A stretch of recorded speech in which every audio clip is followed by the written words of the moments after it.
Hello दोस्तों, career infinity classes में आपका बहुत बहुत स्वागत है। Myself is Avinash Sharma from Kakadeo Kanpur. तो हम पढ़ रहे थे रेस्पायरेशन इन प्लांट। मैंने आपको बताया था सेलुलर रेस्पायरेशन की मीनिंग। सेलुलर रेस्पायरेशन का मतलब क्या था? सेल के अंदर होने वाला रेस्पायरेशन, किसी भी सेल के अंदर होने वाला रेस्पायरेशन। रेस्पायरेशन में आपने क्या सीखा था कि फूड का ऑक्सीडेशन होगा जिससे एनर्जी निकलेगी, और ये एनर्जी हमने आपको बार बार बताया था किस फॉर्म में निकलती है, एटीपी के फॉर्म में निकलती है। ठीक है, तो ये बात तो हमने जान ली। फिर आप देखो रेस्पायरेशन दो टाइप का होता है।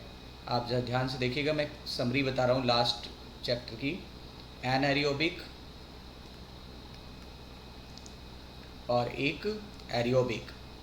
तो respiration is two type, anaerobic यानी अनऑक्सीजन और एरोबिक यानी ऑक्सीजन। एनएरोबिक में केवल सिंगल स्टेप होता है, केवल सिंगल स्टेप में कंप्लीट होता है। आपने पढ़ा था इस स्टेप का नाम ग्लाइकोलिसिस। ग्लाइकोलिसिस। एनएरोबिक जो होता है, एरोबिक जो होता है वो 4 स्टेप्स में कंप्लीट होता है। 4 steps. Anaerobic complete in single step, while aerobic या oxytocin completes in 4 steps. The first one is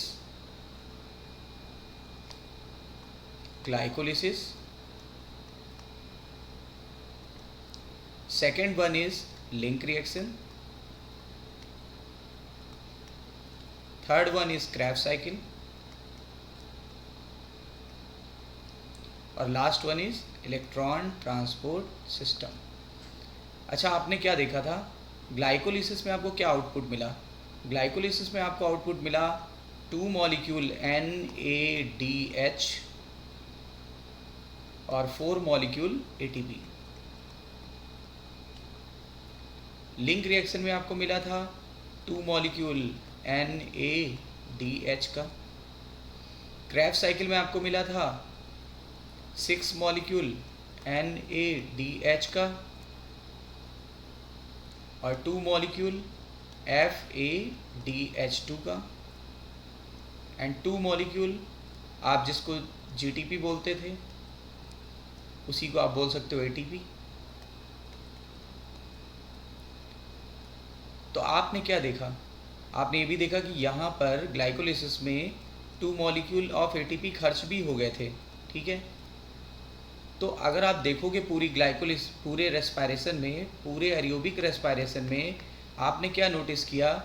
आपको 4 ATP ये मिले ग्लाइकोलिसिस में, 4 ATP ग्लाइकोलिसिस में मिल गए, और आपको 2 ATP क्रेब्स साइकिल में मिल गए, जिसमें से 2 ATP खर्च हो गए थे, जिसमें से 2 ATP खर्च हो गए। देखिए ये लॉस हो गए, 2 ATP लॉस हो चुके थे, 2 ATP लॉस हो गए थे। यानी नेट आपको सिर्फ 4 ATP ही मिला।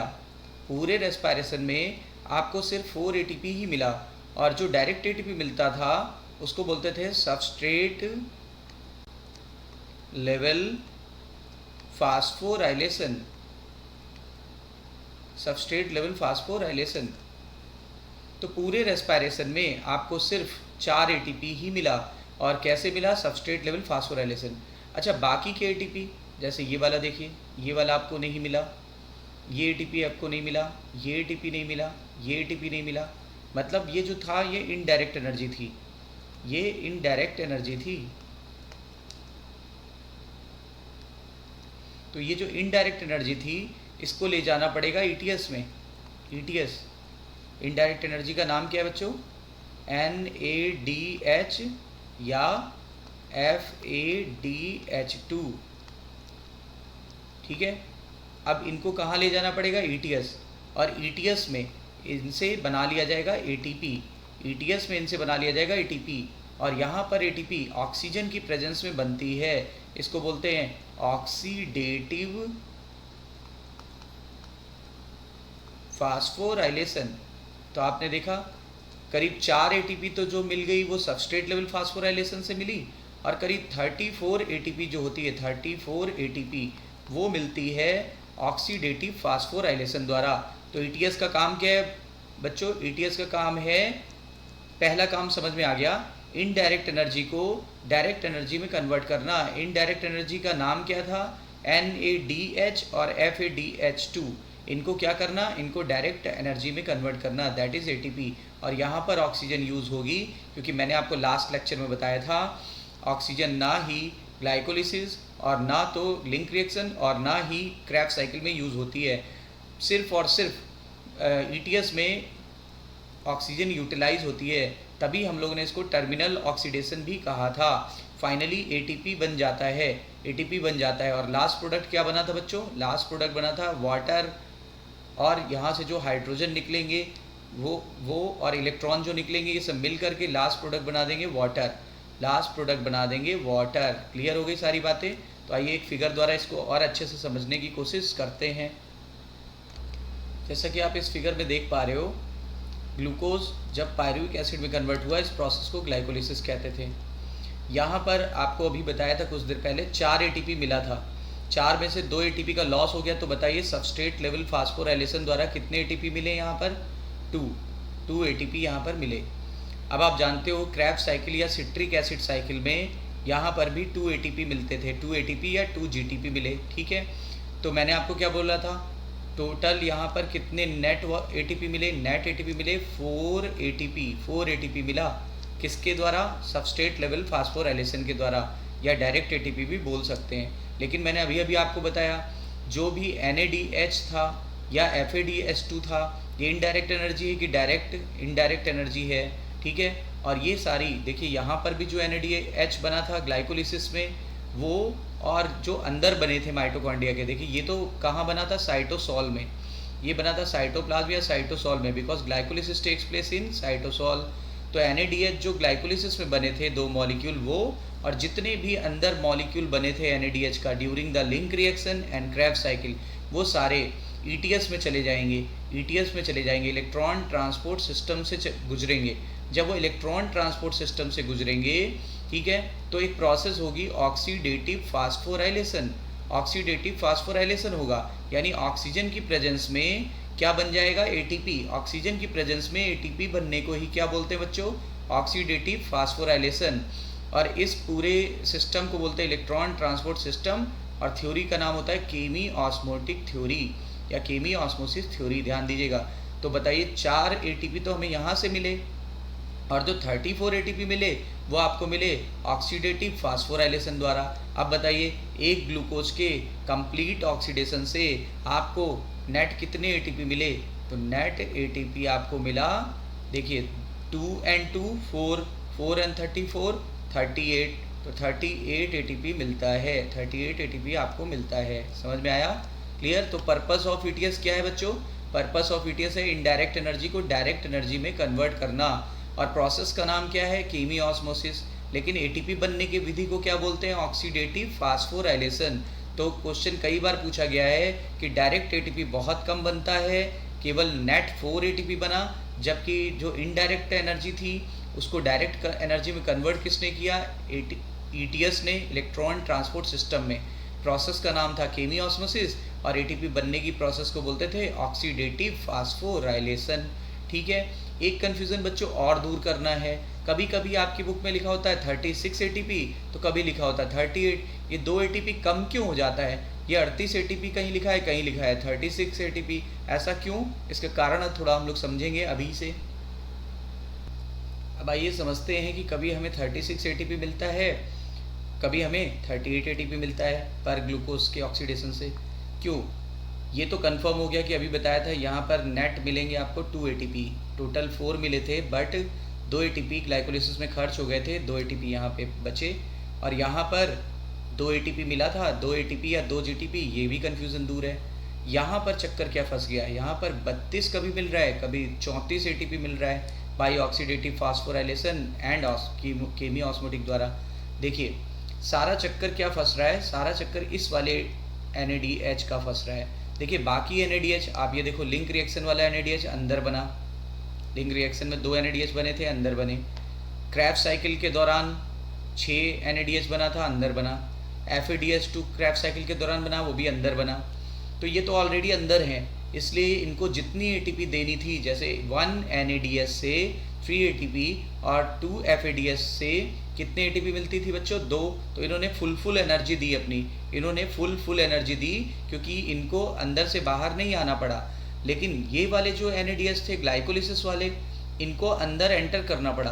अंदर एंटर करने के लिए सटल पाए जाते हैं माइटोकॉन्ड्रिया की मेम्ब्रेन में। बताइए, NADH जो साइटोसॉल में बना था by the process of glycolysis, उसको अंदर आना पड़ेगा, तभी तो वो ETS में जा करके डायरेक्ट एनर्जी क्रिएट करेगा। तो देखिए, जब ये अंदर आ रहा था तो दो तरह के सटल से अंदर आ सकता था। ठीक है, एक सटल को बोलते हैं मैलेट एस्पिरेट सटल, और एक सटल को बोलते हैं ग्लिसरॉल फास्फेट सटल। ज़्यादा हमें जानना नहीं है लेकिन बताना ज़रूरी है। तो मैलेट एस्पिरेट सटल जो होता है ये बहुत पावरफुल होता है, यानी NADH जितने ले जाएगा उतने ही अंदर सप्लाई कर देगा। यानी NADH 2 ले गया तो 2 NADH इसने सप्लाई कर दिया। अब 2 NADH सप्लाई करेगा तो कोई परिवर्तन नहीं आएगा। 6 ATP मिलने थे, 1 से 3, तो 2 से 6 ATP मिलने थे तो 6 मिलेंगे, तो टोटल सम कितना आएगा? 34। अब यहाँ पे चेक करिएगा, अगर मान लो ये ग्लिसरॉल फास्फेट सटल से प्रवेश किया, ग्लिसरॉल फास्फेट से सटल से प्रवेश किया, तो ये लो पावरफुल होता है। ये NADH को FADH2 में चेंज कर देता है, ये NADH को FADH2 में चेंज कर देता है। अब आप बताओ, जब NADH आया था तो 6 ATP मिली थी, जब FADH2 आएगा तो 4 ATP मिलेगी। मतलब यहाँ 6 ATP, यहाँ पर 6 ATP, और अब ग्लिसरॉल फास्फेट से आएगा तो 4 ATP मिलेगी, तो 2 ATP की कमी आ गई ना। यहाँ कितने की कमी आ गई? 2 ATP की कमी आ गई। तो यही 2 ATP 34 से 2 ATP माइनस कर दीजिए, कितने आ जाएंगे? 32 ATP। आप जोड़ के देखिए, 2 ग्लाइकोलिसिस वाले, 2 सिट्रिक एसिड या क्रैब साइकिल वाले, और 32, तो कितने हो गए बच्चों? 36। लेकिन अगर हम इसको यहाँ से जोड़ते हैं, 2 और 34 के हिसाब से जोड़ें तो आंसर कितना आ जाएगा? 38। तो समझ में आया? इसका कारण था जो सटल सिस्टम क्या होते हैं? They are present in mitochondrial membrane and they allow the NADH of glycolysis inside the mitochondria. If they allow by the malate aspartate shuttle तो फिर पूरी एफिशिएंसी मिलेगी, यानी 6 ATP मिलेगा। If they allow by the glycerol phosphate shuttle तो FADH2 में convert हो जाएगा, तो हमें 2 ATP कम मिलेंगे, और यही 2 ATP का डिफरेंस यहाँ आ जाएगा। देखिए, ओवर एंड ऑल 2 ATP का डिफरेंस आ रहा है। तो आई होप सो कि आपको समझ में आ गया होगा। तो बच्चों, ETS के 2 पर्पस समझ में आए।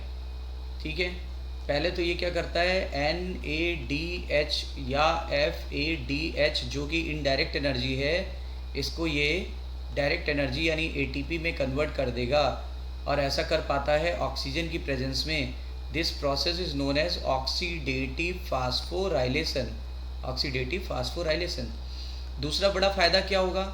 NAD will convert into NADH convert into NAD plus, FADH2 convert into FAD plus. ठीक है, तो ये दोबारा रीयूज हो जाएंगे। कहाँ रीयूज हो जाएंगे? Reused in link reaction and Krebs cycle for next cycle. मतलब दोबारा जो साइकिल चलेगी, क्योंकि लिंक रिएक्शन एक बार तो चलनी नहीं है, बार बार चलनी है, जितने ग्लूकोज आएंगे उतनी बार चलेगी। तो उसके लिए NADH और FADH का कोई अनलिमिटेड स्रोत तो है नहीं बॉडी के अंदर, इसलिए इनको रिसाइकिल कर दिया गया। तो 2 फायदे हो गए। ये रिड्यूस को एंजाइम को ऑक्सीडाइज कर देता है, रिड्यूस को एंजाइम्स को ऑक्सीडाइज कर देता है। याद रखिएगा, रिड्यूस को एंजाइम्स को ऑक्सीडाइज कर देता है और इनडायरेक्ट एनर्जी को डायरेक्ट एनर्जी में कन्वर्ट कर देता है। ठीक है, अच्छा, ये ETS चलता कहाँ है? ETS चलता है ये इनर माइटोकॉन्ड्रियल मेम्ब्रेन। ये देखिए यहाँ चलता है इनर माइटोकॉन्ड्रियल मेम्ब्रेन में चलता है, ध्यान दीजिएगा। ठीक है, और अगर ये ना दिया हो तो इसी को आप बोल सकते हैं, फोल्डेड हो जाता है तो क्रिस्टी या क्रिस्टा बोलते हैं, क्रिस्टा। ठीक है, 2-3 बातें समझ में आ गई। इसकी मेम्ब्रेन को अगर जब हम जूम करेंगे तो इसमें बहुत सारे क्या पाए जाते हैं। ये तो एक बायो मेम्ब्रेन है। अब बायो मेम्ब्रेन कैसी होती है ये तो आप जानते ही हो, यानी इसमें क्या होता है, अगर हम रफली फिगर देखें तो कुछ ऐसा होता है। इसमें ये देखिए, लिपिड की बाइलेयर होगी, लिपिड की बाइलेयर इसमें भी होती है। अभी हम आपको एक बहुत अच्छा फिगर दिखाएंगे तो आपको क्लैरिफाई हो जाएगा, जिसमें कुछ प्रोटीन के कॉम्प्लेक्स धसे होते हैं, जिसमें हीम नाम का वो प्रोटीन होता है, हीम ग्रुप पाया जाता है और वो प्रोटीन पाई जाती है, यानी heme containing protein. This heme containing protein is known as cytochrome. Heme containing protein is known as cytochrome. जब साइटोक्रोम कई सारे यूनाइट हो जाते हैं तो कॉम्प्लेक्सेस बन जाते हैं। क्या बन जाते हैं बच्चों? कॉम्प्लेक्सेस। और साइटोक्रोम का काम क्या है? इलेक्ट्रॉन को ट्रांसफ़र करना, इलेक्ट्रॉन ट्रांसपोर्ट करते हैं। ठीक है, यानी ये इलेक्ट्रॉन को ट्रांसपोर्ट करते हैं, इसीलिए तो इसका नाम पड़ा इलेक्ट्रॉन ट्रांसपोर्ट सिस्टम। बताइए बच्चों, इलेक्ट्रॉन ट्रांसपोर्ट सिस्टम कहाँ होता है? इनर मेम्ब्रेन में कि आउटर मेम्ब्रेन में? इनर मेम्ब्रेन ना दिया हो तो क्रिस्टा या क्रिस्टी। अच्छा, और ये कैसी होती है मेम्ब्रेन? लिपिड बाइलेयर की बनी होती है। उसमें क्या धसे होते हैं? साइटोक्रोम। साइटोक्रोम कैसी प्रोटीन होती है बच्चों? हीम कंटेनिंग प्रोटीन होती है। याद रखिए, हीम कंटेनिंग प्रोटीन होती है। जब कई सारे साइटोक्रोम जुड़ जाते हैं तो कॉम्प्लेक्सेस बन जाते हैं। और हमारे सिलेबस में 5 कॉम्प्लेक्स हैं टोटल कितने कॉम्प्लेक्स हमें पढ़ने हैं? 5 कॉम्प्लेक्सेस हमें टोटल पढ़ने पड़ेंगे। और इन कॉम्प्लेक्सेस का काम क्या है? इलेक्ट्रॉन को ट्रांसपोर्ट करना, हेयर एंड देयर, इलेक्ट्रॉन को ट्रांसफ़र करना और फाइनली एटीपी बना देना। ठीक है, और एटीपी ऑक्सीजन की प्रेजेंस में बनती है, इसीलिए इसको हम लोग ने पहले भी बोला था टर्मिनल ऑक्सीडेशन। ठीक है बच्चों, अब आप इस फिगर में देख पा रहे हो, बाहर क्या है? साइटोसॉल यानी साइटोप्लाज्म। ठीक है, और आप जानते हो माइटोकॉन्ड्रिया में, अगर हम ऐसे माइटोकॉन्ड्रिया ड्रॉ कर दें रफली,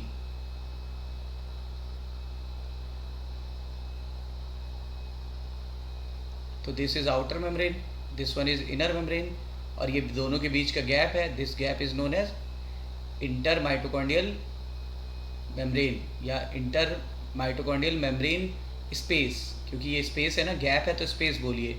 तो बाहर वाली आउटर मेम्ब्रेन, अंदर वाली इनर मेम्ब्रेन, और बीच वाला जो होता है इंटर मेम्ब्रेन स्पेस। ठीक है, आइए इसी चीज़ को देखते हैं। और ये रहा मैट्रिक्स, ठीक है, ज़रा ध्यान दीजिएगा।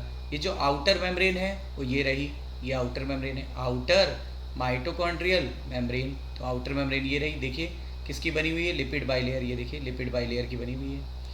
अच्छा, ये भी देखिए, ये क्या है? ये है ये वाली मेम्ब्रेन, इनर माइटोकॉन्ड्रियल मेम्ब्रेन, यानी इनर माइटोकॉन्ड्रियल मेम्ब्रेन। दोनों के बीच का ये गैप है, गैप को क्या बोल रहे हैं? गैप को बोल रहे हैं इंटर मेम्ब्रेन स्पेस, यानी क्या हो गया? Inter membrane space. समझ में आ गया बच्चों? तो जितने भी मैंने बोला था साइटोक्रोम्स होते हैं, they are present in inner mitochondrial membrane. मैंने बताया था ना ईटीएस कहाँ होती है? Inner mitochondrial membrane. लेकिन मैं आपको बता दूं, एक को छोड़ के, एक होता है साइटोक्रोम सी। साइटोक्रोम सी सबसे छोटा दिख रहा होगा आपको, देखो साइटोक्रोम सी जो होता है ये सबसे छोटा होता है, और ये इनर माइटोकॉन्ड्रियल मेम्ब्रेन के आउटर साइड पे होता है। बताइए साइटोक्रोम सी कहाँ होता है? साइटोक्रोम सी स्मॉलेस्ट है, मोबाइल होता है, और present outer side of inner mitochondrial membrane. जबकि बाकी क्या होते हैं? बाकी यहाँ धसे होते हैं, बाकी के इनर माइटोकॉन्ड्रियल मेम्ब्रेन में धसे हैं। देखिए बाकी के धसे हुए इनर माइटोकॉन्ड्रियल मेम्ब्रेन में, ये देखिए, ये देखिए, ये देखिए, ये देखिए, ये देखिए, सारे धसे हुए हैं। सिर्फ ओनली वन बताइए जो इनर माइटोकॉन्ड्रियल मेम्ब्रेन में धसा नहीं है, बल्कि वो आउटर साइड पे है, साइटोक्रोम सी। कैसा है? स्मॉलेस्ट। और कैसा है? मोबाइल।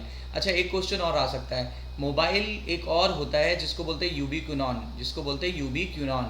यूबीक्विनॉन को क्यू लेटर से इंडिकेट किया गया है, और ये भी मोबाइल होता है, बट ये स्मॉलेस्ट नहीं है। ठीक है, ये भी मोबाइल होता है और ये अंदर ही प्रेजेंट होता है। कहाँ प्रेजेंट होता है? ये इनर माइटोकॉन्ड्रियल मेम्ब्रेन के अंदर होता है। अच्छा, मैंने क्या बताया था? जितने भी साइटोक्रोम होते हैं सब हीम बाउंडेड प्रोटीन होते हैं। देखिए हीम बाउंडेड, सब में हीम बाउंडेड होते हैं, और कोई ना कोई इसमें मेटल होता है। कौन सा मेटल पाया जाता है?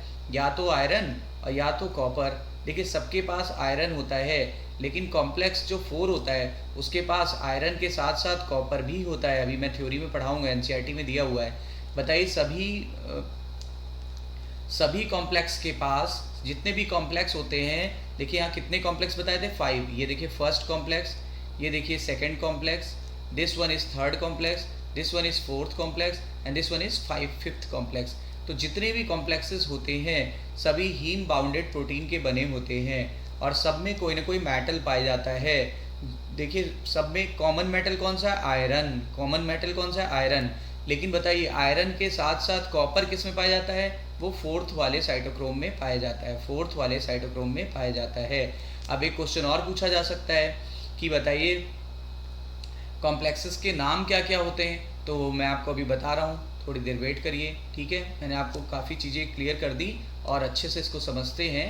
ठीक है, देखिए एक फिगर एनसीईआरटी का है, इसमें आपको ध्यान से देखना है। इस तरफ देखिए मैट्रिक्स दिया हुआ है, यानी माइटोकॉन्ड्रिया को कुछ ऐसा बनाया गया है यहाँ पर।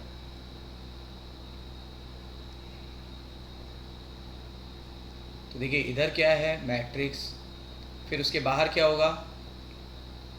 Inner mitochondrial membrane. देखिए ये इनर माइटोकॉन्ड्रियल मेम्ब्रेन है, ये जब धस जाती है तो क्रिस्टी कहते हैं या क्रिस्टा कहते हैं। ठीक है, ये क्या होगा? ये होगा आउटर माइटोकॉन्ड्रियल मेम्ब्रेन। तो यहाँ कहीं होना चाहिए आउटर माइटोकॉन्ड्रियल मेम्ब्रेन। दोनों के बीच के गैप को क्या अभी हम लोगों ने बोला था? हम लोगों ने बोला था inter membrane space, inter membrane space. तो ये बातें क्लियर हो गई। टोटल कितने कॉम्प्लेक्सेस इन्वॉल्व हो रहे हैं? तो आपको बताया था 5। देखिए ये first complex, this one is second complex, this one is third complex, this one is four complex, this one is fifth complex. Fifth complex ये होता है। ठीक है, लास्ट वाला। जितने भी कॉम्प्लेक्स है मैंने बताया था सब कहाँ धसे हुए हैं? इनर माइटोकॉन्ड्रियल मेम्ब्रेन में। किसको छोड़कर? Cytochrome C. Cytochrome C smallest था कि नहीं बच्चों? स्मॉलेस्ट था। और इसकी पोजीशन बताइए। इनर माइटोकॉन्ड्रियल मेम्ब्रेन के आउटर साइड पे पाया जाता है, मतलब टूवर्ड्स मैट्रिक्स और टूवर्ड्स इनर मेम्ब्रेनल स्पेस। तो आप बताओगे टूवर्ड्स इनर मेम्ब्रेनल स्पेस। और देख रहे हो ये मोबाइल है, यहाँ से यहाँ जा रहा है फिर वापस चला जाएगा, ये मोबाइल होता है, smallest and mobile. But only mobile पूछा जाए तो देखो यूबिक्विनॉन। ऑनली मोबाइल पूछा जाए तो यूबिक्विनॉन होगा, कंफर्म।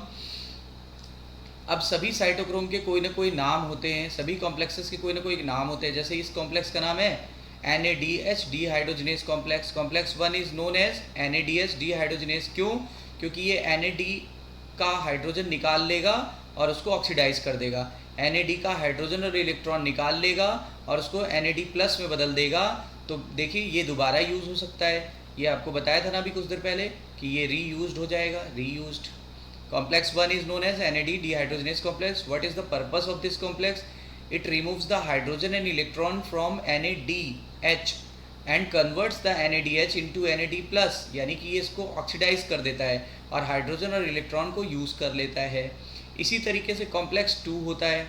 कॉम्प्लेक्स 2 जो होता है ये सक्सीनेट डीहाइड्रोजिनेस कहलाता है। Complex 2 is known as succinate dehydrogenase complex. ठीक है, इसका काम क्या होता है? इसका काम होता है FADH2 को किस में बदल देना? FAD प्लस में, FAD प्लस में, यानी ये इसको ऑक्सीडाइज कर देता है। FADH2 को FAD प्लस में ऑक्सीडाइज कर देता है ताकि ये भी दोबारा रीयूज़ हो सके, ताकि ये रीयूज़ हो सके। ठीक है, अच्छा कॉम्प्लेक्स 3 का क्या काम है? कॉम्प्लेक्स 3 का काम है कॉम्प्लेक्स 2 के और कॉम्प्लेक्स 1 के इलेक्ट्रॉन और हाइड्रोजन को मूव कराना। कॉम्प्लेक्स 3 का काम है कॉम्प्लेक्स 1 को और कॉम्प्लेक्स 2 को सपोर्ट देना या उसके इलेक्ट्रॉन्स को आगे फॉरवर्ड करना। 3 वाला अपना इलेक्ट्रॉन किसको दे देता है? कॉम्प्लेक्स 3 का नाम क्या है? Cytochrome BC1। Cytochrome BC1। बताइए जरा 3 नाम। Complex 1 is known as NADH dehydrogenase complex. It removes the hydrogen and electron from the high energy compound that is NADH, जबकि ये भी हाई एनर्जी कंपाउंड से करता है बट उसका नाम है FADH2। Complex 2 also removes the electron and hydrogen from the FADH2। Complex 3 जो होता है ये ना FADH2 से लेता है ना NADH2 से, बल्कि ये सेकेंड और फर्स्ट को सपोर्ट करता है, उनके इलेक्ट्रॉन्स और हाइड्रोजन को आगे बढ़ाता है। ठीक है, अब आगे देखिए कॉम्प्लेक्स 4 का क्या काम है? कॉम्प्लेक्स 4 जो होता है मैंने आपको बताया था, देखो सब में आयरन है, ये देखो आयरन, ये देखो आयरन, इसमें भी आयरन होता है यूबिक्विनॉन में, इसमें भी देखो आयरन, इसमें भी देखो आयरन है। लेकिन बताइए किसमें आयरन के साथ साथ कॉपर भी है और इसमें 2 कॉपर सेंटर होते हैं। ये कॉपर A लिखा हुआ है, बहुत छोटा लिखा है, एनसीईआरटी में दिखता नहीं है, तो ये कॉपर B। इसमें आयरन के साथ साथ कॉपर भी पाया जाता है, आयरन के साथ साथ कॉपर भी पाया जाता है। इसको बोलते हैं साइटोक्रोम C ऑक्सीडेज। इसको बोलते हैं cytochrome C oxidase. Complex 4 is known as cytochrome C oxidase, while complex 5 is known as ATP synthetase complex. ATP synthetase complex, ध्यान दीजिएगा, एटीपी सिंथेटेज कॉम्प्लेक्स। और इसमें दो पार्ट होते हैं, F0 ये अंदर धंसा हुआ है और F1 ये बाहर उभरा हुआ है। अगर आपको याद हो तो ये इंटीग्रल प्रोटीन होती है। ऐसी प्रोटीन जो प्लाज्मा मेम्ब्रेन में धंसी होती है उसको इंटीग्रल या इंट्रिंसिक प्रोटीन बोलते हैं, जबकि जो उभरी होती है उसको पेरिफेरल प्रोटीन बोलते हैं। क्या बोलते हैं? Peripheral protein, peripheral protein. ठीक है, तो आई होप सो यहाँ तक आपको एनसीईआरटी का फिगर समझ में आ गया होगा। अब कुछ और एस्पेक्ट्स बताता हूँ जो एनसीईआरटी में बहुत क्लैरिफाई नहीं किया, आइए देखते हैं इसको हम लोग। एक बात और जान लीजिए, जितने भी कॉम्प्लेक्सेस होते हैं सब हाइड्रोजन चैनल की तरह काम करते हैं, सब हाइड्रोजन को कैरी करते हैं। देखिए ये हाइड्रोजन इधर से इधर ले जा रहा है, यानी प्रोटॉन, हाइड्रोजन आयन यानी प्रोटॉन, प्रोटॉन चैनल की तरह काम करते हैं। ये देखिए प्रोटॉन चैनल की तरह काम कर रहा है। Complex 1 behave as proton channel और नॉट? यस। ठीक है, फिर आगे देखो ये यूबिक्विनॉन भी जो है ये हाइड्रोजन को ले जा रहा है, तभी तो UQS2 में बदल गया। फिर आप देखो कॉम्प्लेक्स 3 जो है ये भी हाइड्रोजन को ले जा रहा है, ये भी देखो प्रोटॉन चैनल की तरह काम कर रहे हैं। ठीक है, लेकिन यहाँ पर देखो, यहाँ पर हाइड्रोजन जा ही नहीं रहा है, मतलब कौन सा कॉम्प्लेक्स है जो हाइड्रोजन कैरियर नहीं है? This is not a hydrogen carrier. बाकी सारे हाइड्रोजन कैरियर हैं, देखिए टिक लगा रहा हूँ मैं। ये कैरियर है कि नहीं बच्चों? यूबिक्विनॉन है कि नहीं है? कॉम्प्लेक्स 3 इज हाइड्रोजन कैरियर और नॉट? है। Complex second is not hydrogen carrier. ठीक है, इसीलिए तो कॉम्प्लेक्स 3 के सपोर्ट से हाइड्रोजन यहाँ जा रहा है। इनका देखो हाइड्रोजन यहाँ कॉम्प्लेक्स 3 के सपोर्ट से जाएगा। फिर आगे देखो, ये भी देखो हाइड्रोजन कैरियर है, ये भी प्रोटॉन कैरियर या हाइड्रोजन कैरियर है। यहाँ पे देखिए सारे प्रोटॉन जो हैं वो इधर से इधर जा रहे हैं, लेकिन जब सारे प्रोटॉन की रिचनेस यहाँ ज़्यादा होगी, यहाँ H+ आयन हाई हो जाएगा और यहाँ पर H+ आयन कैसा होगा? लो। तो कोई भी चीज़ डिफ्यूज़ किधर होती है? From high concentration to low concentration. High concentration से लो कॉन्सेंट्रेशन की तरफ डिफ्यूज़न हो जाएगा। और क्वेश्चन पूछा गया है सभी डिफ्यूज़न किस तरफ करते हैं? सभी डिफ्यूज़न कर रहे थे किधर से किधर की तरफ? From matrix to inner membrane space में, मैट्रिक्स से स्पेस में, जबकि स्पेस से मैट्रिक्स में कौन सा लेके आया? कॉम्प्लेक्स 5। कॉम्प्लेक्स 5, ध्यान दीजिएगा, complex 5 is very very special.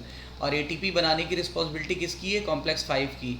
जबकि ऑक्सीजन का उपयोग कहाँ होता है? कॉम्प्लेक्स 4 में। ऑक्सीजन का उपयोग कॉम्प्लेक्स 4 में होता है। और जितने भी हाइड्रोजन यहाँ से निकलेंगे, जैसे यहाँ से हाइड्रोजन निकलेगा, FADH2 से हाइड्रोजन निकलेगा, वो सब हाइड्रोजन ये यूज़ हो जाएंगे यहाँ पर। हाइड्रोजन और इलेक्ट्रॉन और ऑक्सीजन मिल करके वाटर बना लेगा।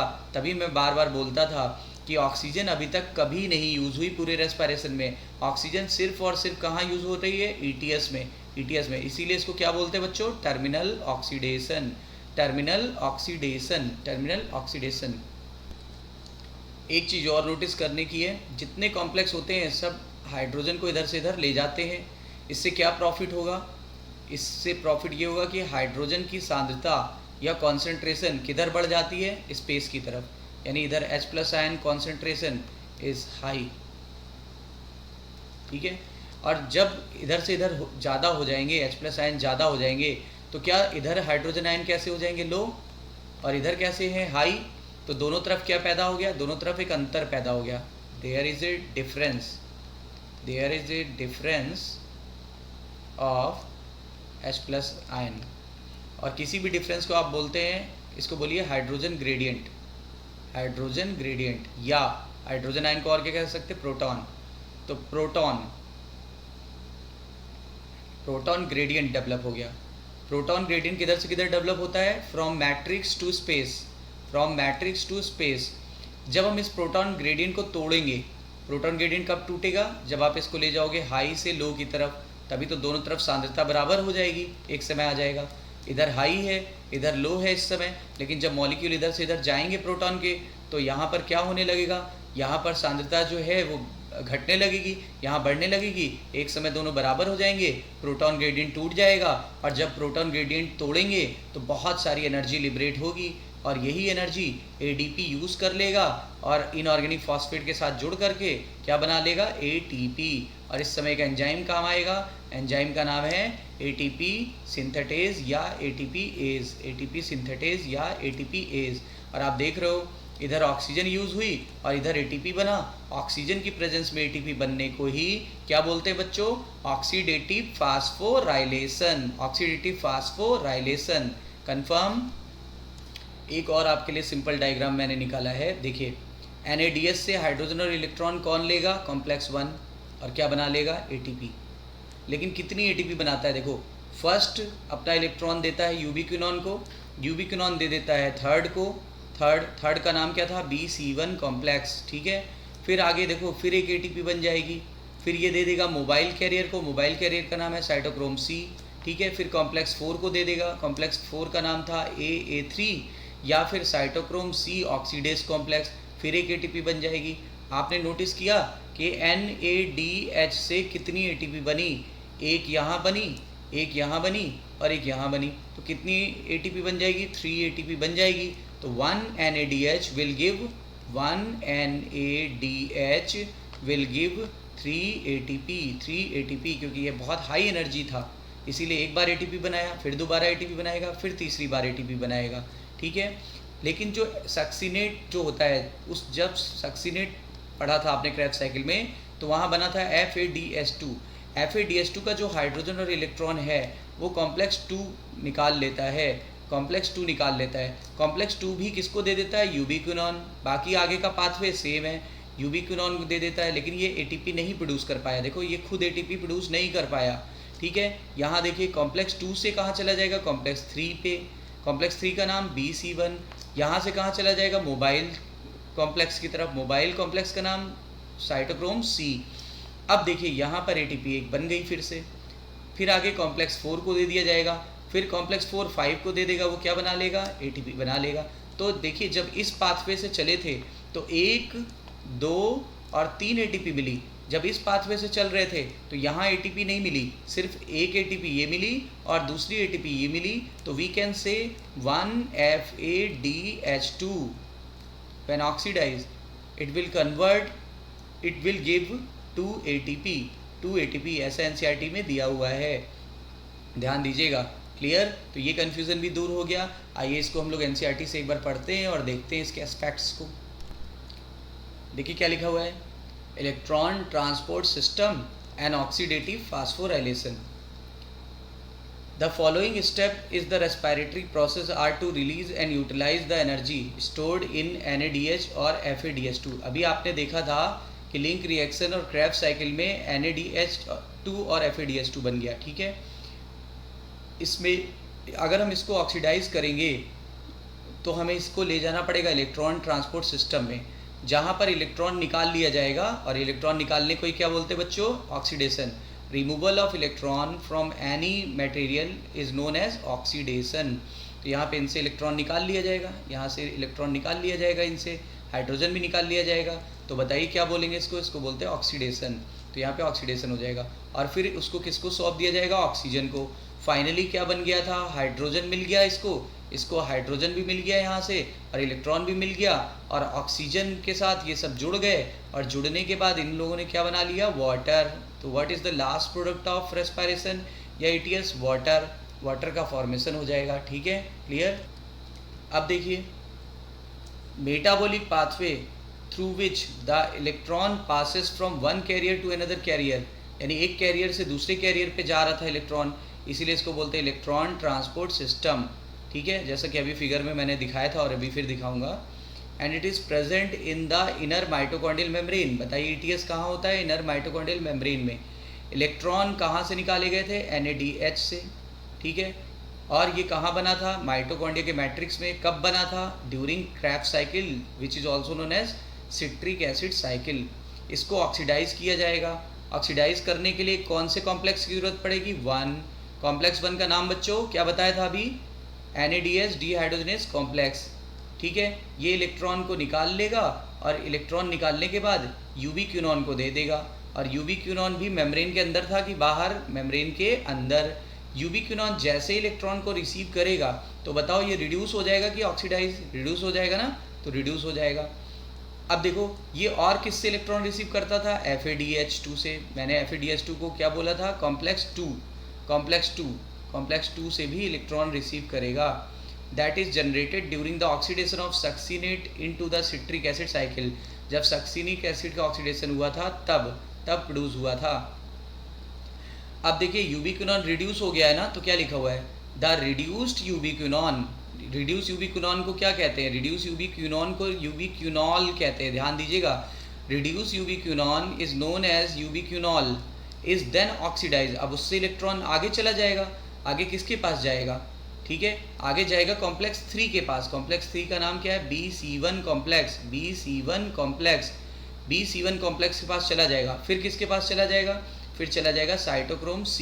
तो पूरी लाइन पढ़िए, क्या लिखा है? Ubiquinol, reduce ubiquinone which is also known as ubiquinol is oxidize with the transfer of electron to the cytochrome C via cytochrome BC1 that is complex 3, यानी complex 3 के पास आ जाएगा। मैंने आपको क्या बोला था बच्चों? साइटोक्रोम C कैसा होता है? स्मॉलेस्ट प्रोटीन होता है और ये आउटर सरफेस पर होता है। किसके आउटर सरफेस पर? इनर मेम्ब्रेन पर। और ये मोबाइल कैरियर था कि इमोबाइल? एक और मोबाइल कैरियर का नाम बताइए। यूबिक्विनॉन। और ये ट्रांसफ़र कर देता है इलेक्ट्रॉन कॉम्प्लेक्स 3 से लेकर के कॉम्प्लेक्स 4 के बीच। बताइए, क्वेश्चन पूछा गया है कि कॉम्प्लेक्स साइटोक्रोम C किसके बीच में कनेक्शन बनाता है? तो आप बता देना 3 to 4, याद रखिए। कॉम्प्लेक्स 4 जो था उसको हम लोग ने बोला था साइटोक्रोम C ऑक्सीडेज। इसमें A और A3 था। साइटोक्रोम A और A3 होते हैं, ठीक है।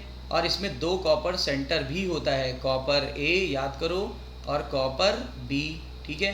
लेकिन ऐसा नहीं कि आयरन नहीं होता, आयरन भी प्रेजेंट होता है। तो आयरन और कॉपर दोनों प्रेजेंट होते हैं, ठीक है, दोनों प्रेजेंट होते हैं।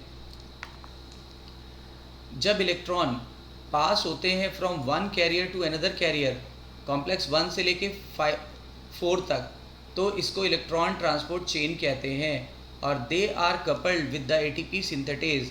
और जैसे इलेक्ट्रॉन इधर आएगा तुरंत ATP बनेगी। लेकिन ATP बनाता कौन है बच्चों? क्या बताया था? कॉम्प्लेक्स 5 का नाम ATP सिंथेटेज। इसमें कितने पार्ट थे? 2। देखिए इसी का काम होता है ATP बना लेना। ATP किससे बनती है? ADP प्लस IP यानी इनऑर्गेनिक फॉस्फेट। बताओ, आपको हमेशा बताया है कि ADP प्लस इनऑर्गेनिक फॉस्फेट और एक एंजाइम ATPase एंजाइम, तो यहाँ बन जाएगा ATP, ठीक है। The number of ATP molecule depend करते थे किस पर? बताइए, इलेक्ट्रॉन डोनर के नेचर पर। मतलब अगर NADH ने दिया था तो 3 ATP बने थे, FADH2 देता है तो 2 ATP बनते हैं। देखिए क्या लिखा, oxidation of 1 molecule of NADH give rise to 3 molecule of ATP while the 1 molecule of FADH2 produce 2 molecule of ATP। अभी मैंने आपको एक फिगर में क्लियर कराया था ना। Although the aerobic process of respiration takes place only in the presence of oxygen, आप जानते हो यहाँ पे ऑक्सीजन यूज़ हुई। The role of oxygen is limited। Oxygen बहुत कम यूज़ हुई इसी स्टेप में, बाकी स्टेप में यूज़ नहीं हुई थी। तो बताओ क्या लिखा है NCERT ने? लिमिटेड है कि अनलिमिटेड? क्या ग्लाइकोलिसिस में यूज़ हुई बच्चों? नहीं। लिंक रिएक्शन में नहीं। क्रेब्स साइकिल में नहीं। तो कहाँ यूज़ हुई? Only used in ETS। That is why this is known as terminal oxidation. मैंने बोला था आपको पहले ही।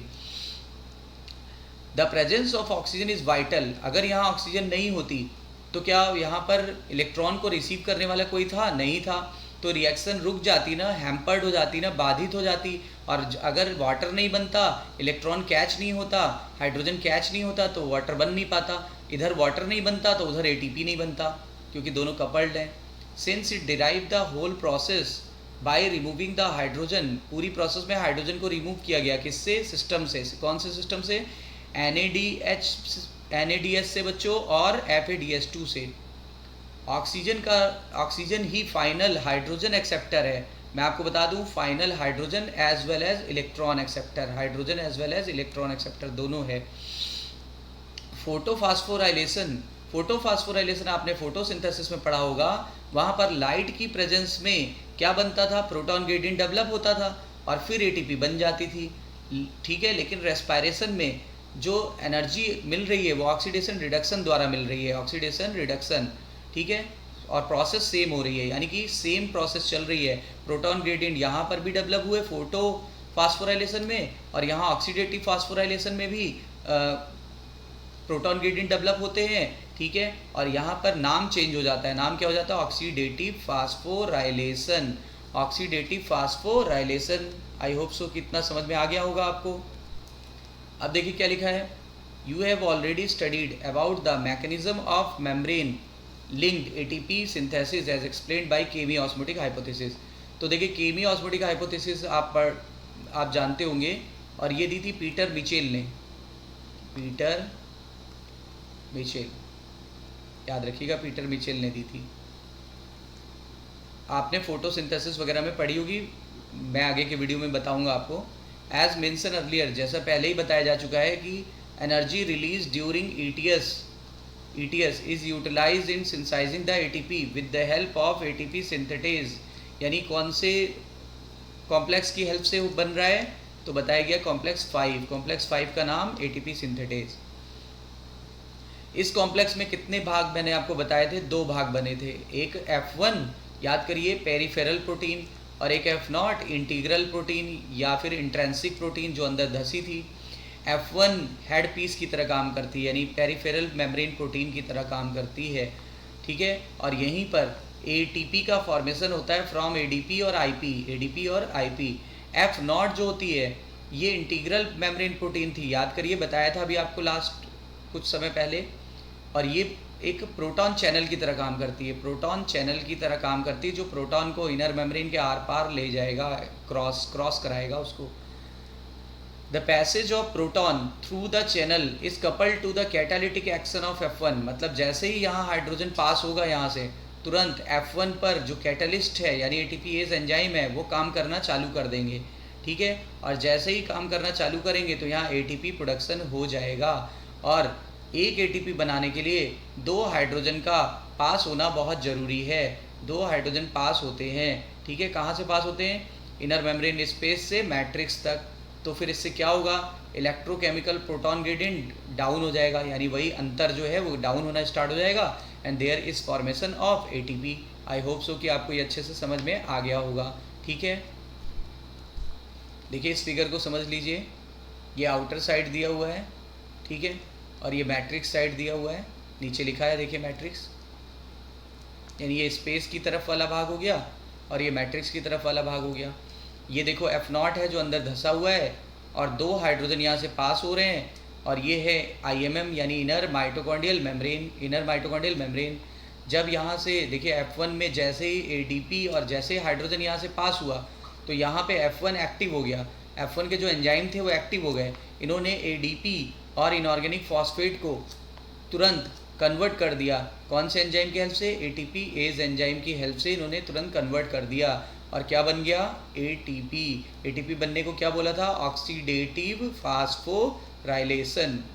और ये किस तरफ बना, मैट्रिक्स की तरफ, ठीक है। तो आई थिंक कि आपको NCERT की एक चीज़ क्लियर हो गई होगी, आपको ETS क्लियर हो गया होगा, उसके सारे एस्पेक्ट्स क्लियर हो गए होंगे, ठीक है।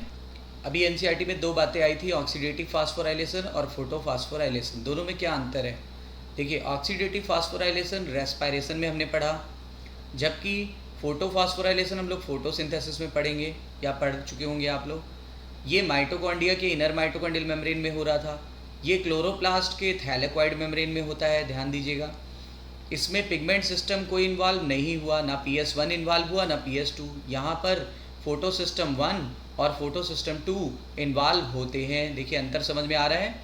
यहाँ पर ATP जो था वो ADP और IP से बना, ठीक है। कैसे बना, जो एनर्जी मिली थी इलेक्ट्रॉन के ट्रांसपोर्ट के द्वारा उसको यूज़ करके बना, यानी ऑक्सीडेशन रिडक्शन द्वारा बना। ऑक्सीडेशन रिडक्शन से जो एनर्जी मिली उसके द्वारा बना, that is why known as oxidative phosphorylation, oxidative phosphorylation.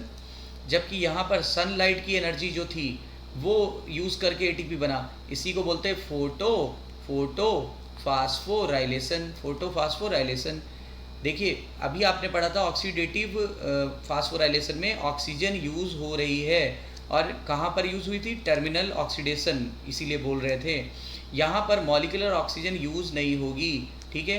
फिर आगे देखिए, ATP molecule produced are release in the cytoplasm and these energy molecule are use to carry the various metabolic reaction. यानी ये जो एटीपी प्रोड्यूस हुई थी ये cytoplasm में आ जाएगी, माइटोकॉन्ड्रिया से निकल के कहाँ आ जाएगी, साइटोप्लाज्म में, और फिर जहाँ जहाँ ज़रूरत है वहाँ चली जाएगी। तभी तो माइटोकॉन्ड्रिया को और क्या कहते हैं, पावर हाउस, मतलब this is the power for body, that is why mitochondria is known as power house. और एटीपी को एनर्जी करेंसी बोला था। यहाँ चेक करिए, the ATP molecule produced are use to fix CO2 to carbohydrate. यहाँ पर ATP Calvin cycle में use हो जाती है। कैल्विन साइकिल में क्या होता है, जो CO2 होता है उसके 6 मॉलिक्यूल को एक ग्लूकोज में कन्वर्ट कर दिया जाता है, 1 मॉलिक्यूल ऑफ ग्लूकोज में कन्वर्ट कर दिया जाता है। और ऐसा होता था डार्क रिएक्शन में। Dark reaction is also known as Calvin Benson cycle, Calvin Benson cycle, या फिर हम लोग इसको C3 साइकिल भी कह चुके हैं, C3 साइकिल। तो आई होप सो कि आपको NCERT बिल्कुल क्रिस्टल क्लियर हो गई होगी। ठीक है, देखिए NCERT में एक चीज़ और दी हुई है कि फर्मेंटेशन और एरियोबिक रेस्पिरेशन में क्या अंतर है। देखिए फर्मेंटेशन जो होता है उसमें पार्शियल ब्रेकडाउन हुआ था ग्लूकोज का, ठीक है, जबकि एरियोबिक में कंप्लीट ब्रेकडाउन होगा। और लास्ट प्रोडक्ट क्या बताया था बच्चों, CO2 और वाटर, CO2 और वाटर साथ में एनर्जी प्लस एनर्जी। फिर देखिए फर्मेंटेशन में नेट गेन जो हुआ था 2 ATP का हुआ था। ये फर्मेंटेशन में नहीं हुआ था, याद दिला रहा हूँ, फर्मेंटेशन में तो 0 गेन होता है। एक्चुअली में ये हुआ था ग्लाइकोलिसिस में, ग्लाइकोलिसिस में 2 ATP का नेट गेन हुआ था। ठीक है, for each molecule of glucose degraded to pyruvic acid, यानी जब एक ग्लूकोज से 2 पायरुविक एसिड बने थे तो फिर 2 ATP का जनरेशन हुआ था net. whereas many more molecule of ATP are generated under aerobic condition। ठीक है, तो कितने हो गए टोटल कितने हुए थे, 36 या 38, वैसे ज़्यादातर आप 38 बता देना, कोई दिक्कत नहीं है। NADH is oxidise. वैसे एक बात और बताऊं, यूकैरियोट्स में 36 और 38 दोनों होते हैं, लेकिन अगर यूकैरियोट्स में कुछ ना दिया हो तो 36 और प्रोकैरियोट्स में 38, प्रोकैरियोट्स में 38। ठीक है, NADH को NAD प्लस में बदला गया था स्लोली। कहाँ पर बदला गया था स्लोली, फर्मेंटेशन में। जबकि जो रिएक्शन एरियोबिक की थी, यानी ETS की बात कर रहे हैं, वहाँ कैसे बदला गया, वाइग्रेसली, यानी तेज़ी से बदला गया। यहाँ स्लोली बदला गया और यहाँ वाइग्रेसली बदला गया, यानी तेज़ी से बदला गया। तो तीन अंतर समझ में आ गए आपको, क्लियर। अब हमारा डिस्कशन है एम्फीबोलिक पाथवे पर। एम्फीबोलिक पाथवे, देखिए पहले रेस्पिरेशन को कैटाबोलिक बोलते थे क्योंकि इसमें ब्रेकडाउन हो रहा है, बार बार हम लोग बोलते थे ब्रेकडाउन। फिर हमें समझ में आया कि कहीं ना कहीं एनाबोलिक प्रोसेस भी है, यानी किसी चीज़ की सिंथेसिस हो रही है। अगर किसी चीज़ की सिंथेसिस होगी तो एनाबोलिक, और किसी चीज़ का ब्रेकडाउन होगा तो कैटाबोलिक बोलेंगे। ठीक है, लेकिन हमने देखा कि दोनों ही हो रहा है, तो हम क्या बोलें बेटर, एम्फीबोलिक, यानी एम्फीबोलिक बोलना ज़्यादा उचित होगा, ध्यान दीजिएगा। तो आइए समझते हैं इस बात को। देखिए वैसे तो सबसे फेवर्ड जो रेस्पिरेटरी सबस्ट्रेट होता है वो कार्बोहाइड्रेट होता है। आप इसका फ्यूचर जानते हो, जैसे ग्लूकोज वगैरह था कोई भी, ये बीच में ग्लूकोज 6 फॉस्फेट में बदला, फिर फ्रक्टोज 6 फॉस्फेट में, फिर देखिए ट्रायोस फॉस्फेट, फिर पायरुविक एसिड में कन्वर्ट हो गया, यानी ये ग्लाइकोलिसिस कंप्लीट हो गई, ये ग्लाइकोलिसिस कंप्लीट हो गई। ग्लाइकोलिसिस के बाद देखिए ये क्या हो गई, ये लिंक रिएक्शन हो गई, एसिटाइल को एंजाइम ए बन गया। What is this, this is link reaction. Link reaction के बाद क्या हो जाती, क्रेब्स साइकिल। क्रेब्स साइकिल में क्या हुआ था, CO2 रिलीज हो गई और फाइनली ETS के बाद वाटर बन गया, यानी सारी की सारी एनर्जी मिल गई। कितनी एनर्जी मिली अभी बताया था, 36 या 38 ATP। ठीक है, ये तो ऐसे समझ में आ गया कि एनर्जी मिल गई। अब आप बताओ इस तरफ से इस तरफ जब हम देखें तो 6 कार्बन का जो ग्लूकोज था, 6 कार्बन का ग्लूकोज वो CO2 में टूट गया, वाटर में टूट गया। तो बताइए कैसी प्रोसेस हुई, कैटाबोलिक हुई कि एनाबोलिक, कैटाबोलिक। लेकिन अगर कभी ज़रूरत लगे, अगर बॉडी के अंदर पायरुविक एसिड की ज़रूरत लगे या किसी और एसिड की ज़रूरत लगे, तो ये रिएक्शन रिवर्स डायरेक्शन में चली जाती है, ये रिएक्शन रिवर्स डायरेक्शन में जाने लगती है। अब बताइए, ऊपर से नीचे की तरफ देख रहे हैं तो ब्रेकडाउन हो रहा है, नीचे से ऊपर की तरफ देख रहे हैं तो फॉर्मेशन हो रहा है। तो आप क्या बोल सकते हैं, आप बोल सकते हैं एनाबोलिक। इसी तरीके से देखिए फैट जो होता है, फैट टूटता है 2 भागों में, फैटी एसिड और ग्लिस्ट्रॉल। ग्लिस्ट्रॉल जो होता है वो प्रवेश कर जाता है ग्लाइकोलिसिस में, वो प्रवेश कर जाता है ग्लाइकोलिसिस में और आगे का पाथवे सेम रहेगा। ग्लाइकोलिसिस के बाद हो जाएगी लिंक रिएक्शन और लिंक रिएक्शन के बाद हो जाएगी क्रेब्स साइकिल। अब बताओ इस समय प्रोसेस कैसी है, कैटाबोलिक या एनाबोलिक? कैटाबोलिक, क्योंकि ब्रेक डाउन हो रहा है। फैटी एसिड भी देखिए एसिटाइल कोएंजाइम में बदल जाता है, तो इस समय फिर से वही रिएक्शन हो रही है, ये भी कैसी हुई, कैटाबोलिक। ठीक है, लेकिन जब अभी आपको कैटाबोलिक समझ में आ गया ना, जब बॉडी के अंदर कभी कभी क्या होती है, फैटी एसिड की ज़रूरत होती है या ग्लिसरॉल की ज़रूरत होती है, तो रिएक्शन बैकवर्ड डायरेक्शन में चली जाती है, रिएक्शन बैकवर्ड डायरेक्शन में चली जाएगी। यानी कैटाबोलिक का उल्टा क्या हो जाएगा, एनाबोलिक। पहले क्या हो रहा था, कैटाबोलिक, फिर अब क्या होने लगा, एनाबोलिक। इधर देखिए, जब नीचे इधर की तरफ एरो है तो कैटाबोलिक, वापस आया तो एनाबोलिक, तो इसलिए दोनों को मिला के एम्फीबोलिक, एम्फीबोलिक, एम्फीबोलिक। ठीक है, इसी तरीके से प्रोटीन अमीनो एसिड में टूटता है, अमीनो एसिड पायरुविक एसिड में टूट जाता है। ठीक है, पायरुविक एसिड में टूट जाता है, पायरुविक एसिड चेंज हो जाता है एसिटाइल कोएंजाइम ए में, एसिटाइल कोएंजाइम ए में, एसिटाइल कोएंजाइम ए क्रेब्स साइकिल स्टार्ट कर देता है, आगे का फ्यूचर वही है। इस समय क्या बोलेंगे, कैटाबोलिक। कभी कभी शरीर के अंदर क्या कोई ना कोई प्रोटीन बनानी होती है तो ये रिवर्स डायरेक्शन में चला जाएगा, और अगर रिवर्स डायरेक्शन में चला गया तो फिर क्या हो जाएगा, एनाबोलिक। अब बताइए, दोनों को मिला लें तो एम्फीबोलिक। इसीलिए रेस्पायरेशन को कैटाबोलिक नहीं कहना चाहिए, प्योर एनाबोलिक भी नहीं कहना चाहिए, क्या बोलना चाहिए, एम्फीबोलिक। तो आई थिंक कि ये क्लियर हो गया आपको। आइए एनसीईआरटी से ये पढ़ के देखते हैं हम लोग। देखिए एम्फीबोलिक पाथवे क्या होता है, ग्लूकोज सबसे फेवर्ड सबस्ट्रेट है, मैंने अभी स्टार्ट यहाँ से किया था। जितने भी कार्बोहाइड्रेट होते हैं वो पहले ग्लूकोज में कन्वर्ट हो जाते हैं और फिर वो प्रवेश करते हैं रेस्पायरेटरी पाथवे में। Other substrates are also be respired, यानी और भी सबस्ट्रेट जैसे फैट और प्रोटीन और इनफैक्ट ऑर्गेनिक एसिड भी, ऑर्गेनिक एसिड भी यूज़ होते हैं। ठीक है, लेकिन कैसे, but they then do not enter the respiratory pathway at the first step. जरूरी नहीं है कि वो ग्लाइकोलिसिस से ही इंटर करें, जरूरी नहीं कि वो फर्स्ट स्टेप से ही इंटर करें।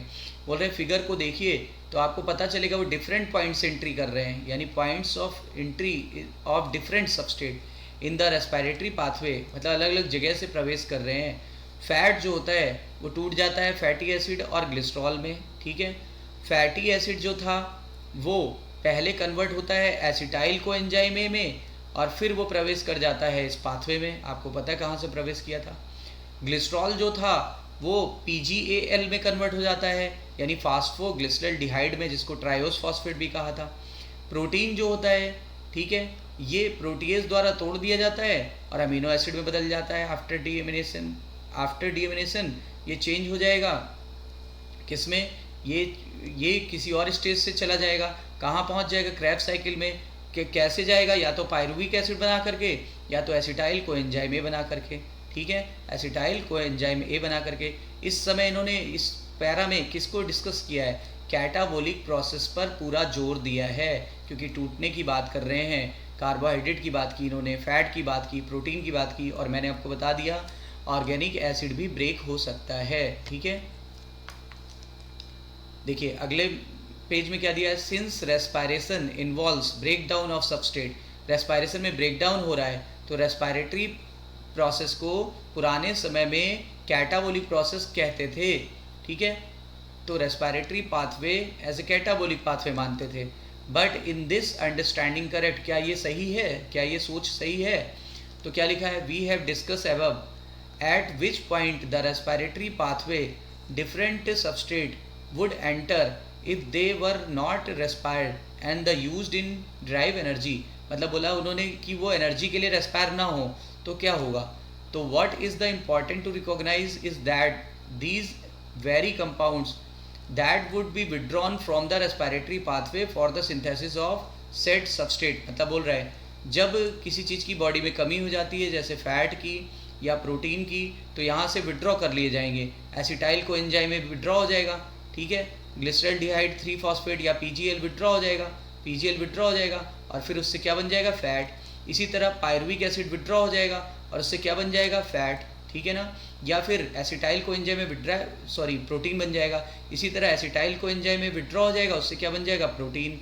क्लियर, प्रोटीन बन जाएगा। अब आगे देखते हैं, fatty acid would be broken down to acetyl coenzyme A, fatty acid break किया जा रहा था एसिटाइल कोएंजाइम ए में, फिर जा करके वो रेस्पिरेटरी पाथवे में एंटर कर रहा था, तो उस समय वो सबस्ट्रेट की तरह काम कर रहा था, respiratory substrate. But when the organism need the synthesis of fatty acid, अगर किसी को फैटी एसिड बनाना है अपने शरीर में तो एसिटाइल कोएंजाइम ए को वहाँ से निकाल लिया जाएगा, पाथवे से निकाल लिया जाएगा और बन जाएगा। तो hence the respiratory pathway comes into the picture both during breakdown and synthesis of fatty acid. मतलब आपने देखा कहीं पे ब्रेकडाउन हो रहा है फैटी एसिड का यानी कैटाबोलिक, कहीं सिंथेसिस हो रही है यानी एनाबोलिक। तो similarly during the breakdown and synthesis of protein 2, ऐसा ही ब्रेकडाउन और सिंथेसिस प्रोटीन की भी होती है। The respiratory intermediate form the link, यानी बहुत सारे रेस्पिरेटरी इंटरमीडिएट होते हैं, वो लिंक बनाते रहते हैं। Breaking down the process within the living organism is catabolic, जब टूट रहा है तो कैटाबोलिक, जब कोई चीज़ बन रही है तो anabolic. Because of the respiratory pathway involves both anabolism and catabolism.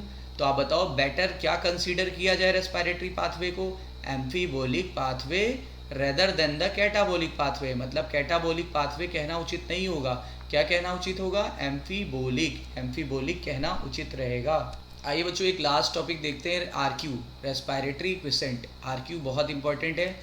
RQ क्या बताता है कि हम किस टाइप का रेस्पिरेटरी सबस्ट्रेट यूज़ कर रहे हैं, कौन से टाइप का रेस्पिरेटरी सबस्ट्रेट ऑक्सीडाइज हो रहा है, ये हमको बताता है, ठीक है।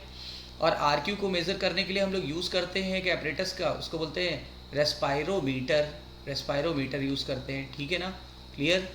फिर क्या लिखा है, let us now look the another aspect of the respiration.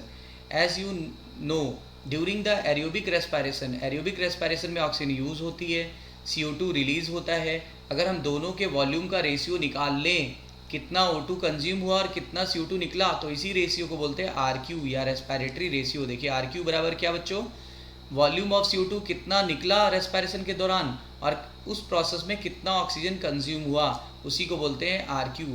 RQ जो होती है वो डिपेंड करती है टाइप ऑफ रेस्पिरेटरी सबस्ट्रेट पर ड्यूरिंग रेस्पिरेशन, ठीक है। जब कार्बोहाइड्रेट रेस्पिरेटरी सबस्ट्रेट की तरह यूज़ किया जाएगा या कम्प्लीटली ऑक्सीडाइज होगा तो RQ 1 आता है, 1 क्यों, क्योंकि लग रहा है CO2 का जो अमाउंट है और O2 का अमाउंट जो था वो दोनों लगभग सेम होगा। जैसे देखिए ग्लूकोज 6 ऑक्सीजन यूज़ हो गई, 6 CO2 निकला, 6 वाटर भी निकला, ठीक है। तो 6 CO2 निकला और 6 O2 यूज़ हुआ, तो 6/6 कितना आएगा बच्चों, 1। तो बताइए कार्बोहाइड्रेट के लिए RQ हमेशा कितना आता है, 1, लेकिन कब, जब इसको एरोबिक रेस्पिरेशन में बर्न किया जाए या ऑक्सीडाइज किया जाए। जब फैट की बात आती है, फैट की, तो फैट का RQ हमेशा 1 से कम आता है। एग्जैक्ट कितना आता है, एग्जैक्ट आता है 0.7। कैसे निकाला गया, एक फैटी एसिड हमने लिया ट्राईपामिटिन। कौन सा फैटी एसिड लिया, ट्राईपामिटिन इस समय सबस्ट्रेट की तरह यूज़ कर रहा है। तो देखिए ट्राईपामिटिन का फार्मूला ये रहा, इस समय 145 O2 यूज़ हो रहा है और 102 CO2 निकल रहा है। तो देखिए 102/145 तो कितना आ गया, 0.7, तो 0.7 आ गया, ठीक है। अच्छा प्रोटीन के लिए ये वैल्यू कितनी आती है, ये भी फिक्स है, प्रोटीन के लिए ये वैल्यू 0.9 आएगी, सॉरी। अगर हम मिक्स डाइट ले रहे हैं, यानी अगर एक साथ हम लोग कार्बोहाइड्रेट भी खा रहे हैं, फैट भी खा रहे हैं, प्रोटीन भी खा रहे हैं, तो इसमें नहीं दिया हुआ है 0.85 आएगा, 0.85 आएगा, ध्यान दीजिएगा। देखिए बहुत इंपॉर्टेंट बात बताने जा रहा हूँ, लिविंग ऑर्गेनिज्म में एक से ज़्यादा रेस्पिरेटरी सबस्ट्रेट यूज़ होते हैं, यानी हम लोग कार्बोहाइड्रेट, फैट, प्रोटीन सब खाते हैं, ऑर्गेनिक एसिड भी, लेकिन कभी प्योर प्रोटीन और प्योर फैट ये रेस्पिरेटरी सबस्ट्रेट की तरह काम नहीं करता। मतलब अगर आपने प्योर प्रोटीन केवल खा ली तो आपको एनर्जी नहीं मिलेगी, आपने प्योर फैट खा लिया तो एनर्जी नहीं मिलेगी, आपको सब मिक्स फॉर्म में लेना पड़ेगा। तभी तो ऐसा होता नहीं है कि आप केवल दाल पी लें या कोई भी प्योर प्रोटीन खा लें या केवल घी पी लें तो आपको एनर्जी मिल जाएगी, ऐसा नहीं है। आप घी किसी चीज़ के साथ इंग्रेडिएंट में मिलाओगे तभी तो आपको एनर्जी मिलेगी, क्योंकि प्योर प्रोटीन और प्योर फैट कभी भी रेस्पिरेटरी सबस्ट्रेट की तरह काम नहीं करते। When they are taken in the mixed form then they act as respiratory substrate. But one point is very important here, that pure carbohydrate behave as respiratory substrate, ठीक है। आइए कुछ एक्स्ट्रा पॉइंट बताता हूँ आपको। अगर फैट और protein का आर क्यू निकालें तो आर क्यू ऑफ फैट कितना बताया 0.7, आर क्यू ऑफ प्रोटीन कितना होता है एनसीईआरटी के अकॉर्डिंग 0.9, हालांकि 0.8 से 0.9 तक हो सकता है, आप बोलो 0.9, ठीक है। देखिए अब 0.8 कब होगा और 0.9 कब होगा ये भी क्लियर कर दे। जब एमाइड ग्रुप होगा, जब एमाइड फॉर्मेशन हुआ तो 0.8 होगा, और जब अमोनिया फॉर्मेशन होगा तो 0.9 होगा, 0.9 होगा। ध्यान दीजिएगा, मैंने क्लियर कर दिया, काफ़ी अच्छा कॉन्सेप्ट है यहाँ पर। रेस्पायरेशन इन सक्लेंट प्लांट, सक्लेंट प्लांट क्या होते हैं, कैम पौधे, कैम कैजुरेसिन एसिड मेटाबॉलिक साइकिल, जिनके अंदर कैजुरेसिन एसिड मेटाबॉलिक साइकिल चलती है, ठीक है। और इसमें होता क्या है खास बात, स्टोमेटा कब खुलता है, stomata open in night and closed during day, day के समय बंद रहते हैं। इसको बोलते हैं scoto active stomata, scoto active stomata, scoto active stomata, ठीक है। तो देखिए जीरोफाइट्स जैसे अपुंसिया वगैरह हो गया, यहाँ पर ऑक्सीडेशन इनकम्प्लीट होगा कि कंप्लीट, इनकम्प्लीट होगा। तो देखिए पार्शियल ऑक्सीडेशन होता है, इनकम्प्लीट ऑक्सीडेशन मतलब पार्शियल। तो अगर ग्लूकोज का पार्शियल ऑक्सीडेशन हुआ तो यहाँ मैलिक एसिड बन जाता है, मैलिक एसिड। अब देखो क्या होगा, यहाँ पर कहीं पर CO2 रिलीज हुई, देखिए मैलिक एसिड बना, वाटर बना, लेकिन CO2 तो रिलीज हुई ही नहीं। तो CO2 कितना हो गया 0, ऑक्सीजन कितनी यूज़ हुई 3, तो बताइए 0/3, तो ये 0 आ गया, 0 आ गया। तो R Q of CAM plant, R Q of CAM plant या सकुलेंट कितना आएगा बच्चों 0, ध्यान दीजिएगा, आर क्यू आएगा इसका 0। जबकि आर क्यू मोर देन 1 भी आ सकता है। आर क्यू किसका मोर देन 1 आएगा, ऑर्गेनिक एसिड का, ध्यान दीजिएगा, ऑर्गेनिक एसिड का, ऑर्गेनिक एसिड का आर क्यू हमेशा मोर देन 1 आता है। जैसे आप देखो ऑक्जेलिक एसिड हमने लिया, ऑक्जेलिक एसिड में क्या हो रहा है 4 CO2 निकल रहा है और एक O2 यूज़ हो रहा है, तो 4/1 बराबर 4 हो जाएगा, ठीक है। इसी तरह अगर हम लोग ने मैलिक एसिड ले लिया तो 4 CO2 निकल रहा है और 3 O2 यूज़ हो रहा है, तो 4/3 बराबर 1.3। तो ऑक्जेलिक एसिड के लिए बच्चों 4, मैलिक एसिड के लिए 1.3। एनएरोबिक रेस्पायरेशन में क्या होगा, देखिए अगर एरोबिक के लिए पूछा था कार्बोहाइड्रेट के लिए तो मैंने आपको बताया था 1, पीछे बताया था 1, जबकि अगर एनएरोबिक रेस्पायरेशन के लिए पूछेगा तो इस समय क्या होगा, इस समय ऑक्सीजन यूज़ होगी नहीं, ऑक्सीजन का यूज़ नहीं होगा। अगर ऑक्सीजन का यूज़ नहीं होगा, CO2 निकल रही है, तो कितनी भी CO2 निकले समथिंग अपॉन 0 बराबर क्या होता है, इनफाइनाइट, इनफाइनाइट, ठीक है। तो याद रखिएगा इनफाइनाइट होता है। क्लियर हो गई बात। तो आई होप सो कि आपको ये सारी चीज़ें समझ में आ गई होंगी। तो आप वीडियो को बार बार देखते रहिए, लाइक सब्सक्राइब और शेयर करिए। जितना ज़्यादा आप शेयर करेंगे, सब्सक्राइब करेंगे, लाइक करेंगे, उतनी ज़्यादा हम लोग का पोटेंशियल बढ़ेगा और हम लोग बहुत ज़्यादा इंस्पायर होंगे और आपके लिए बहुत सारी अच्छी अच्छी वीडियोज़ नए नए टॉपिक्स की बना के अपलोड करते रहेंगे, ठीक है ना। Till then all the best, take care.